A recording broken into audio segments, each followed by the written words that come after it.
रहते हैं शॉर्ट में, ठीक है।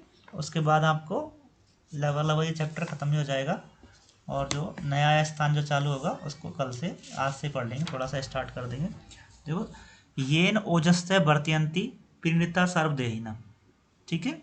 येन ओजस्य, येन मतलब ये जो ओज है, ठीक है, कौन सा वाला ओज, जो हृदय में जो रहता है, ठीक है, वो पीड़िता सर्वदेही, सभी प्राणियों के सभी प्राणियों में रहता है, और सभी प्राणियों को क्या करता है, आगे लिखा है यद से सर्वभूतानाम जीवितम ना अवतिष्ठति, इसकी वजह से सभी प्राणी जीवित रहते हैं, ठीक है। अगर ये नहीं होगा तो आदमी मर जाएगा, ठीक है। यत सारम आदो गर्भस्य यत गर्भ रस आद्रसम, ठीक है। और ये स्टार्ट कब होता है, जब आदमी का गर्भ गर्भ जब बनना स्टार्ट होता है, तो गर्भ में जो शुक्र शोणित की वजह से सार भाग बनता है, ठीक है, उसमें ही ये उत्पन्न हो जाता है। तो ये लिखा हुआ है जिस ओज के बिना सभी प्राणियों का जीवन नहीं रहता है, जो ओज गर्भ के प्रारंभ में शुक्र शोणित के सार रूप में वर्तमान रहता है। और क्या बोला, सर्वर्तमानम हृदय समाविष्टम यथापुरम, ठीक है। और वो कहाँ पर रहता है, उसकी स्थिति कहाँ है, वो हृदय में, ठीक है। हृदय से उसकी उत्पत्ति बताइए, ठीक है। तो आप इस बात पर निशान लगाइए, एक तो सर्व प्राणितम देहिनाम, ठीक है। और जीवितम ना अवतिष्ठति, अगर ये नहीं रहेगा तो जीवन नहीं रहेगा, ठीक है। इसकी उत्पत्ति कहाँ से होती है, गर्भ में शुक्र शोणित के संयोग के समय से ही हो जाती है, ठीक है। ये आगे लिखा यस्य नास्तु नास्तो अस्थि शरीरम यद आश्रितम, ठीक है। अगर इसका नाश हो गया तो धारी, मतलब धारी किसका पर्याय, आयु का भी नाश हो जाएगा, ठीक है। यस शरीरम स्नेह प्राणा यत्र प्रतिष्ठिता, ठीक है। ये शरीर का स्नेह जैसा पार्ट है, परंतु इसमें ही प्राण प्रतिष्ठित रहते हैं, ठीक है। ये ओज के बारे में एक डिस्क्रिप्शन शॉर्ट में इन्होंने दे दिया, ठीक है।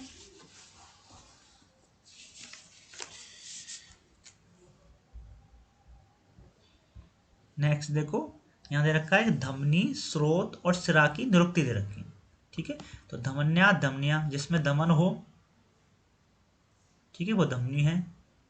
श्रवणा श्रोतांशी, जिससे श्रावण हो, स्रोतस है। और शरणार्थ शिरा, जिसमें शरण हो, वो क्या है, शिरा है, ठीक है। तो बस इनकी निरुक्ति को आपको ऐसे ही याद रखना है, ठीक है, कोई खास बात नहीं है इसमें। हृदय की रक्षा आवश्यक है, तत्महतम ता महामूलम ओज परिरक्षण, ठीक है। ओज की हमें क्या करनी चाहिए, हमेशा रक्षा करनी चाहिए, ठीक है। परिहार्यम विशेषण मनसो दुख हेतु, ठीक है।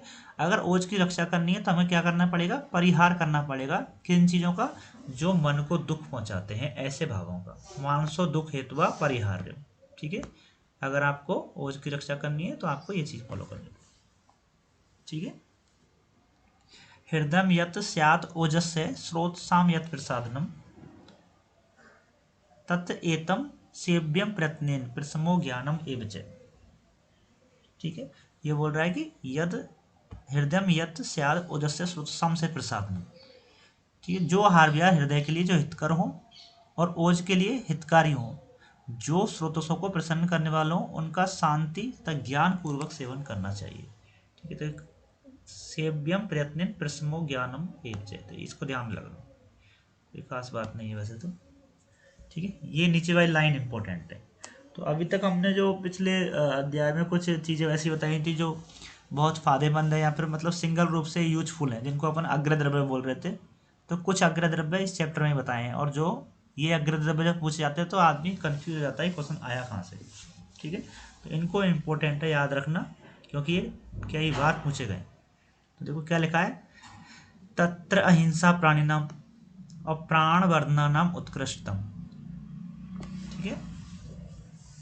बोल रहा क्या है इसमें कि प्राणियों का जो अहिंसा जो है वो प्राणियों के प्राण का वर्धन करने वाला होता है, ठीक है। जो अहिंसा है वो प्राणियों के प्राण का वर्धन करने वाला होता है। ये अग्रय द्रव्य बताया हुआ है, प्राणियों के प्राण को वर्धन करने के लिए अहिंसा जरूरी है, मतलब हिंसा मत कीजिए, ठीक है। आगे देखो, वीर्यम बलवर्धनम, वीर्य जो है वो बल को बढ़ाने वाला होता है, ठीक है। विद्या ब्रह्मण्यानम, और विद्या ब्रह्मण करती है, मतलब ज्ञान को बढ़ाती है हमेशा, ठीक है। इंद्रिय जय, अगर इंद्रियों पर जय प्राप्त कर रखा है आपने तो आनंद की प्राप्ति होती है। इंद्रिय जय नंदा नाम, ठीक है। तत्वबोधो, अगर तत्वबोध का ज्ञान है तो हर्षण की प्राप्ति होगी। और ब्रह्मचर्य अयना नाम, ठीक है। आयन का मतलब क्या है यहाँ पे, ये देखो, मन को प्रसन्न करने वाले पदार्थों में तत्व ज्ञान। तो मन को जो प्रसन्न करता है उसमें तत्व ज्ञान अपने को पता होना चाहिए। और ब्रह्मचर्य सर्वश्रेष्ठ निश्चित किया गया। तो ये 6 भाव बताए हुए हैं यहाँ पे, इनको याद रखना बहुत जरूरी है क्योंकि ये क्वेश्चन कई बार पूछे गए, ठीक है। ये 6 अग्र द्रव्य अलग से बताए हुए,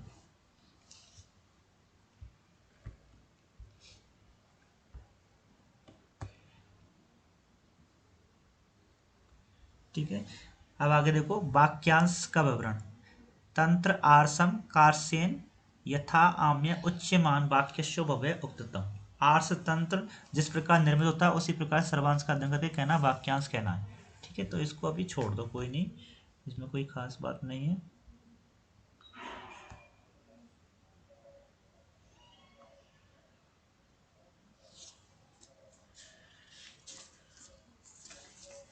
एक इसका निशान लगा लेना, तत्र नियता नाम अर्थम दुर्मणाम पुनर्विभावम अर्थविवसो भवति।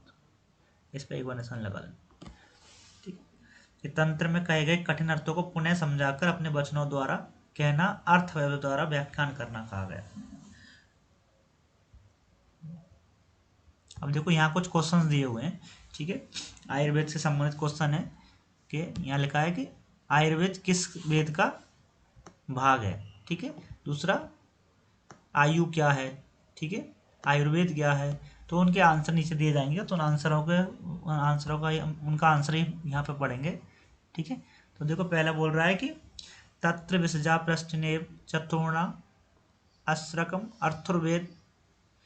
अर्थुर्वेद नाम अर्थर्वेदे, ठीक है। ये जो बोल रहा है कि 4 जो वेद हैं उन चारों वेदों में से अर्थर्वेद जो है, ठीक है, वो आयुर्वेद का उपवेद है, ठीक है।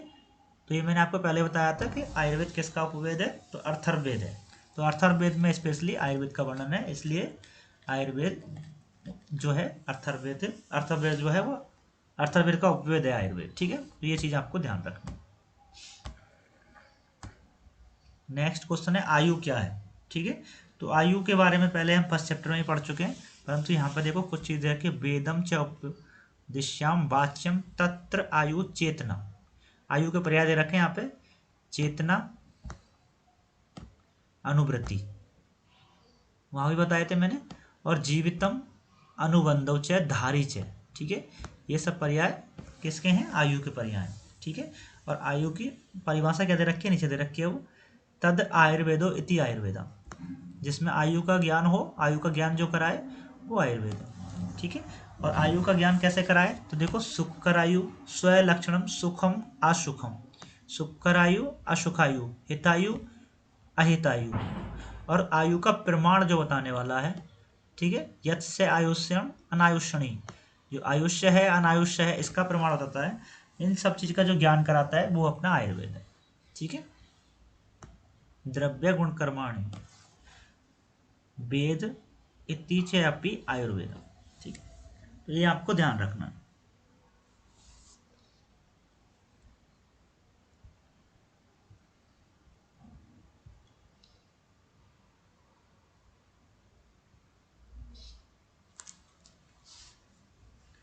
एक मिनट रुकना है, ठीक।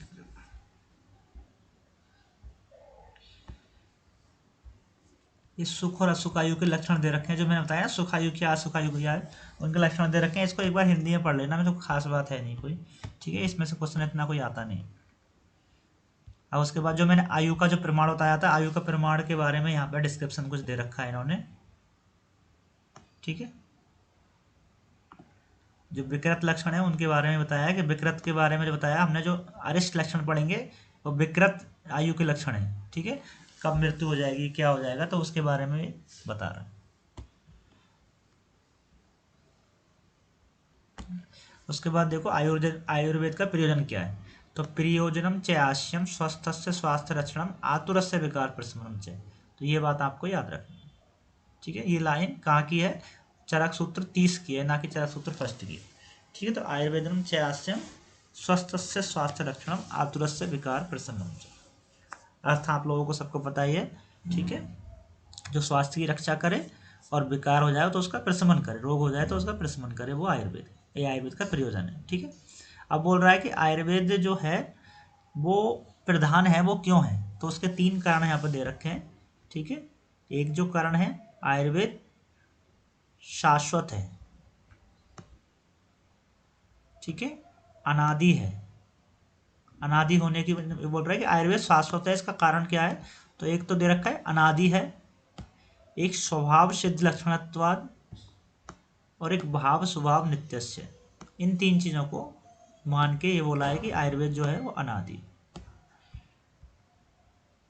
ठीक है। तो ये 3 लक्षण आपको याद रखने हैं, इनका डिस्क्रिप्शन है वो अभी आ जाएगा, ठीक है। अनादित्वाद, स्वभाव सिद्ध लक्षणत्वाद और भाव स्वभाव नित्यस्य, ठीक है। इसकी वजह से आयुर्वेद जो है शाश्वत बोला हुआ, ठीक है।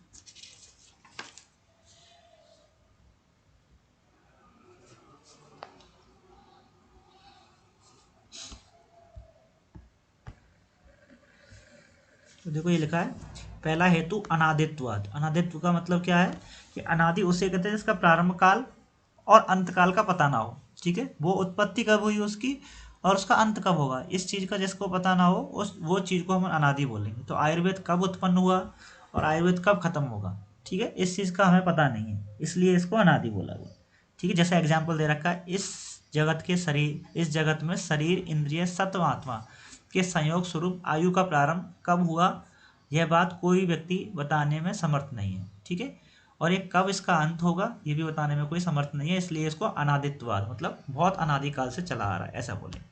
दूसरा हमने जो कारण दिया था वो क्या था, वो था आपका स्वभाव सिद्ध लक्षणत्वाद, ठीक है। इससे भी आयुर्वेद शाश्वत और नित्य है, ठीक है। तो इसमें इसका मतलब क्या है, स्वभाव सिद्ध है कि ये द्रव्यों का स्वभाव है, ठीक है। स्वभाव क्या है, जैसे कुछ द्रव्यों का हमने स्वभाव हमने पढ़े थे, ठीक है। ऐसे ही यहाँ पे देखो हर किसी का एक गुण है, ठीक है। जैसे खर द्रव चलो उष्णत्व भोजन अनिल तेजसाम, ठीक है। यहाँ जो पंच महाभूत हैं उनके जो गुण पढ़ रहे हैं, ठीक है। आकाश से प्रतिघातो दृष्ट लिंगम यथाक्रम, जैसे खर गुण किसका है, खर गुण जो है पृथ्वी का है, तो वो पृथ्वी में हमेशा ही रहेगा, ठीक है, उसको मिटा नहीं सकते आप, ठीक है। तो ये जो है वो स्वभाव से ही है उसमें ये गुण, तो इस स्वभाव से ये गुण होता है। ऐसा ही आयुर्वेद भी हमेशा स्वभाव से ही है, ठीक है। किसी ने ना बनाया है ना किसी ने इसको कुछ जाना, ठीक है। जैसा हमें मिला वैसा ही हम पढ़ते आ रहे हैं, ठीक है। तो उसी वजह से बोल रहा है कि आयुर्वेद जो है का स्वभाव, ये द्रव्यों का स्वभाव है कि अपने समान द्रव्यों के प्रयोग से उनकी वृद्धि होती है। तो जैसा सिद्धांत है समान सामान्य वृद्धि कारणम, ठीक है, कि जैसे खर है, अब खर गुण आप ग्रहण करेंगे तो उसमें अपने आप आपको खर गुण वाली चीजें अपने आप बढ़ जाएंगी। जैसे पृथ्वी महाभूत आप ग्रहण करेंगे तो पृथ्वी महाभूत की अधिकता शरीर में होना स्टार्ट हो जाएगी, ठीक है। तो ये सामान्य नियम है, केवल आयुर्वेद का ही नियम नहीं है, दूसरी जगह का भी नियम यही है, ठीक है। इसलिए इसको स्वभाव सिद्ध लक्षणत्वाद की वजह से, ठीक है, आयुर्वेद को नित्य और शाश्वत माना है। तीसरा क्या है, भाव स्वभाव नित्यत्व, जो उत्पत्तिशील पदार्थ हैं उनका जो अपना स्वभाव है वह नित्य है, ठीक है। जैसे अग्नि में उष्णता, जल में द्रवता, उसी प्रकार आयुर्वेद में गुरु द्रव्यों के अभ्यास से गुरु की वृद्धि और लघु का ह्रास होता है, ठीक है। यह बात स्वभाव से सिद्ध है, ठीक है। यह स्वभाव से होती है, सब चीजें ये खुद के स्वभाव से होती हैं, इसलिए 3 जो कारण है उनको आपको याद रखना है, ठीक है। अब जो आयुर्वेद है उसको डिवीजन जो किया गया है अंगों में, 8 अंगों में, उसके बारे में बताया हुआ है कि 8 अंग हैं वो कौन कौन से हैं। तो यहाँ पर लिखा है काय चिकित्सा, शालक्य, शल्य, विषगर प्रोदिक प्रशमन, इस पर निशान लगाइए। विषगर प्रोदिक प्रशमन जो है वो अगत तंत्र को बोला है आचार्य चरक ने, ठीक है। सुश्रुत में अगत तंत्र के नाम से आएगा। भूत विद्या, कौमार वृत्ति, रसायन और वाजीकरण, ठीक है। बाकी ये 8 अंग आप लोग सभी जानते हैं,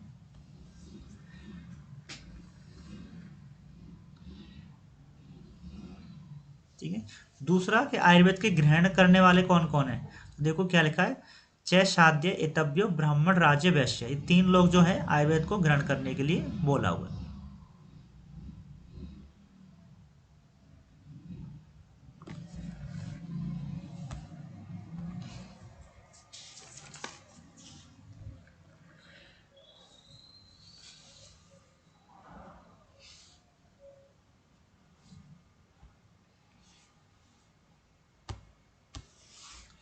उसके बाद आप ये देखिए, ठीक है, तंत्र आदि 8 प्रश्न। तो कुछ प्रश्न है तंत्र से संबंधित, तो उन प्रश्न कौन कौन से हैं उनको आपको एक बार ध्यान रखना है कि प्रवष्टो अष्टविधम भवति विसर्जम, ठीक है।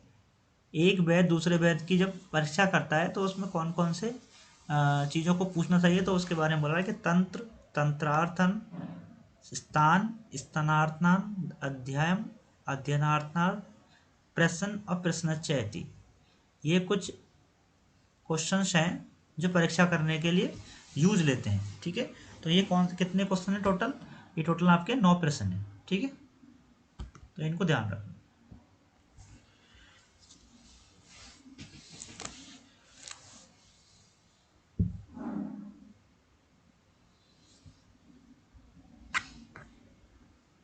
छः सात आठ दे रखे हैं, 8 प्रश्न है ये, ठीक है। अष्टविधम लिखा हुआ है ना, 8 प्रश्न है।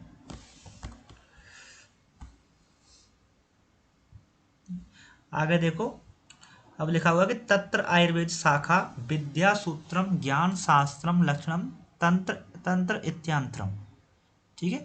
ये सब क्या है, आपस में पर्याय शब्द हैं। तो आयुर्वेद के जो पर्याय हैं उनको यहाँ पर डिस्क्रिप्शन दिया हुआ है, तो इनको आपको याद रखना है।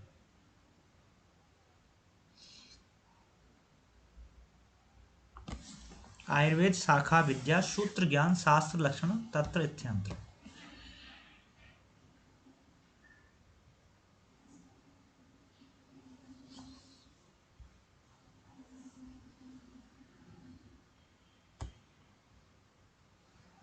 देखो यहाँ पे एक चीज रखिए, 63 अध्यायम श्लोक स्थानम। तो किस स्थान में कितने चैप्टर हैं इनका वर्णन यहाँ दे रखा है, ठीक है।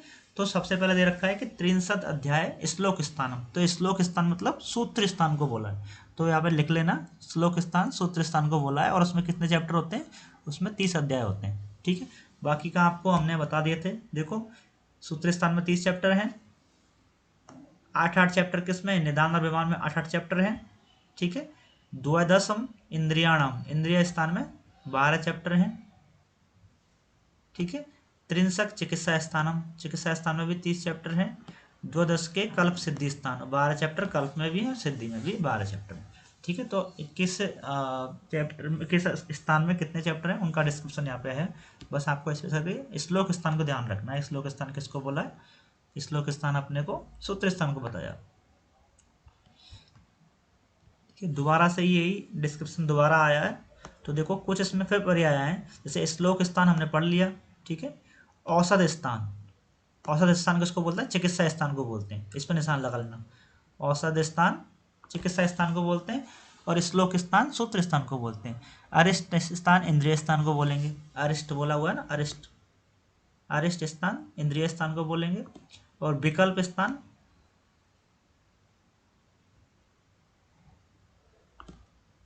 विकल्प स्थान किसको बोलेंगे अपन, देखो यहाँ पे लिखा हुआ है कि श्लोक औसदम द्वैत्रिंश के, दो में 30-30 चैप्टर होते हैं, तो ये दो चले गए। द्वैदंश के द्वदशकम त्रयम च, 3 ऐसे स्थान हैं जिनमें 12-12 चैप्टर होते हैं, जिसमें से एक अरिष्ट आ गया, एक विकल्प आपका, और सिद्धि। तो कल्प स्थान और सिद्धि स्थान, तो विकल्प स्थान कल्प स्थान को बोला है, सिद्धि स्थान है, ठीक है। निदान तो निदान होता ही है, और एक आश्रय स्थान, आश्रय स्थान शारीर स्थान को बोलते हैं, ठीक है। तो ये दूसरे नाम है, मैं एक बार रिपीट कर रहा हूँ, एक बार टेबल बना लेना, आप याद रख लेना। देखो श्लोक स्थान सूत्र स्थान को बोला है, मान स्थान विमान स्थान को बोला है, आश्रय स्थान शारीर स्थान को बोला है, अरिष्ट स्थान इंद्रिय स्थान को बोला है, औसत स्थान, ठीक है, वो चिकित्सा स्थान को बोला है, विकल्प स्थान कल्प स्थान को बोला है, और एक एक्स्ट्रा लिखा रहा हूँ मैं, अभी बताया नहीं, जो रहस्य स्थान चिकित्सा स्थान को बोला है। चिकित्सा स्थान का रहस्य स्थान भी बोला गया, तो ये चीज ध्यान रखना, ठीक है। आगे आया था देखो चतुष्क के बारे में। तो जो सूत्र स्थान में हमने जब स्टार्ट किया था तभी बताया था, आयुर्वेद को सूत्र स्थान को स्पेशली 4-4 चैप्टरों को अलग से लेके वो चतुष्क में डिवाइड किया हुआ है, ठीक है। शायद किसी ने स्पीकर ऑन कर रखा है अपना, ठीक है।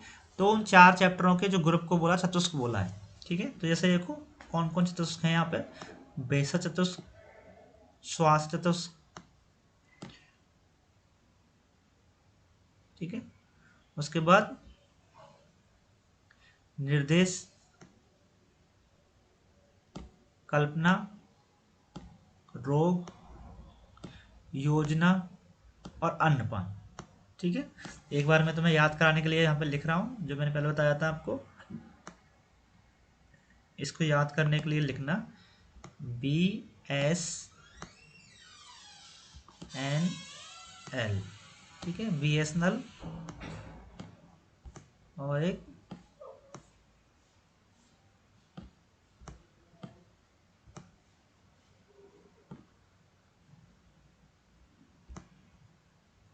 क्रिया।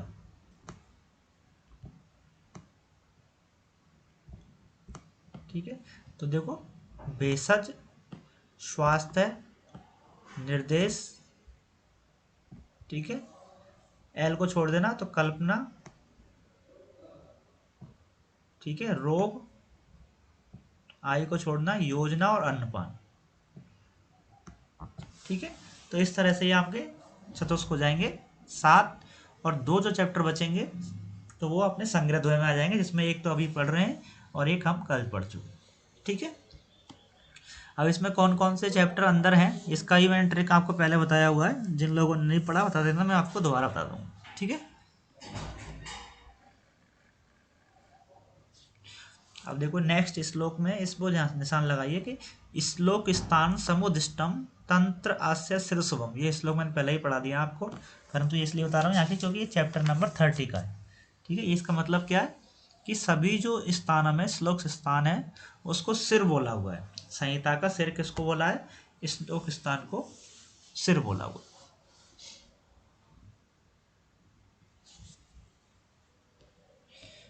ठीक है, अब देखो लास्ट में सूत्र स्थान की निरुक्ति दे रखी है। चतुस्राणाम महार्थानाम स्थाने अस्मिन् संग्रह कृता श्लोक अर्थम संग्रहार्थम श्लोक स्थानम मतम स्मृत। तो ये निरुक्ति को आप एक बार याद रखना। ठीक है, ये निरुक्ति कहाँ दे रखी है और किसकी है? तो ये सूत्र स्थान की निरुक्ति है और अध्याय 30 में दे रखी है। चतुष्काणाम महार्थानाम स्थाने अस्मिन् संग्रह कृता। इस सूत्र स्थान में बड़े बड़े अर्थों वाले 4-4 अध्यायों में 7 वर्गों को संग्रह किया गया, इसलिए लिखा है चतुष्णाम महार्थानम। ठीक है, श्लोक अर्थ था, श्लोक का अर्थ वही है जो संग्रह का अर्थ है, अर्थात इस स्थान में विभिन्न विषयों का संग्रह किया गया और इस स्थान का नाम सूत्र स्थान दिया गया। ठीक है, इस तरह से आपका ये चैप्टर कंप्लीट हो गया। ठीक है, कुछ चीज़ें और 1-2 चीज़ें हैं, उनको मैं आपको वैसे बता देता हूँ।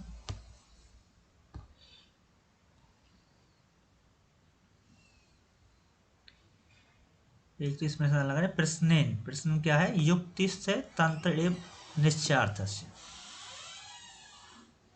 प्रश्नार्थ का मतलब क्या है कि युक्ति पूर्वक प्रश्नों के अर्थों का शास्त्र के द्वारा ही जो निश्चित होता है उसे प्रश्नार्थ कहते हैं। ये जो मैं लगा रहा हूँ ये क्वेश्चन आए हुए हैं इसलिए मैं इनको लगा रहा हूँ, इसमें कोई खास बात है नहीं। एक पाल्व उपकर, ये वर्ड है वो निशान लगा लीजिए इस पर। ठीक है, और इसके ऊपर टीका जो दे रखी है नीचे देखो, इसमें लिखा होगा 5वें नंबर पर क्या लिखा है? तंत्र एक देश विदम। इसका मतलब ये समझ लेना बस, ये मतलब क्या है इसका।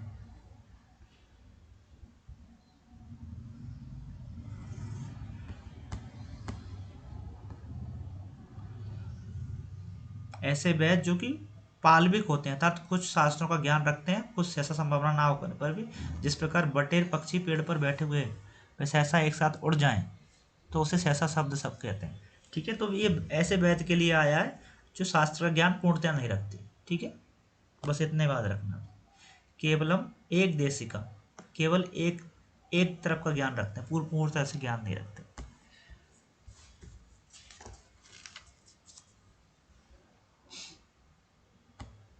एक देखो कुंड भेदी, इसको याद रखना, ये कुंड भेदी भी संदर्भ जो है वो मूर्ख वेद के लिए आया है, कि जो पूर्ण तरह से शास्त्र को नहीं जानता, केवल कुछ चीज़ों को जानता है, उसे मूर्ख वेद जो बोलते हैं, उसके लिए कुंड भेदी शब्द आया हुआ।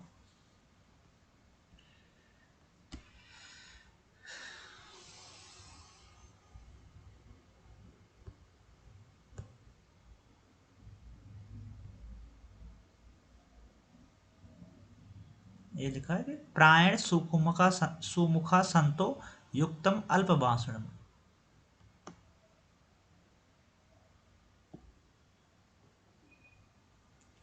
और ऊपर लिखा है प्रभुत्व बद्ध भाषणम। तो ऊपर वाली जो चीज लिखी है वो मूर्ख मूर्ख के लिए लिखी है कि वो अनायास बोलने वाले होते हैं, बिना प्रकरण के कुछ बोलते हैं। और जो इसके विपरीत जो होते हैं वो क्या है, जो होते हैं वो युक्त अल्प भाषण, कम बोलने वाले होते हैं। ठीक है, तो ये दोनों अपोजिट चीजों के लिए लिखी है, एक मूर्ख वेद के लिए, एक सही वेद के लिए।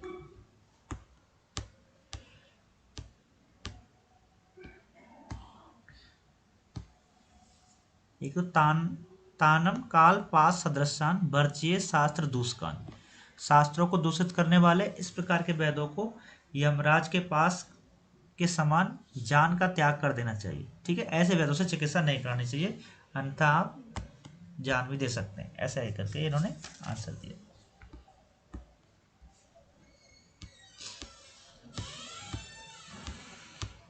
एक लास्ट है ये, यथा सुमनसाम सूत्रम संग्रहार्थ विधीयते। संग्रहार्थ है यथार्थानाम रसिनाम संग्रह कृता। जिस प्रकार फूलों के एकत्रित करने से सूत्र की आवश्यकता होती है, अर्थात डोरे में फूल संगठित होते हैं, उसी प्रकार विषयों के एकत्रित करने के लिए सूत्र स्थान की रचना महर्षि आचार्य ने की है। ठीक है, तो ये भी एक सूत्र स्थान की निरुक्ति यहाँ पर दे रखी है। ठीक है, सूत्र स्थान की रचना क्यों की गई, सभी जो भाव हैं, सभी जो विषय हैं, उनको एक जगह एकत्रित करने के लिए सूत्र स्थान को बनाया है। इसलिए पूरी संहिता का सार सूत्र स्थान में है, और इसीलिए इसको सिर बोला हुआ है। सिर शुभम करके इसको संज्ञा दी है, इसलिए सिर सिर बोला हुआ। ठीक, इस तरह से आपका ये सूत्र स्थान तो हो गया कंप्लीट। आज थोड़ा सा स्टार्ट कर देंगे आगे वाले स्थान को, निदान स्थान। ठीक है, थोड़ा सा स्टार्ट करके छोड़ देंगे, बाकी कल स्टार्ट करेंगे।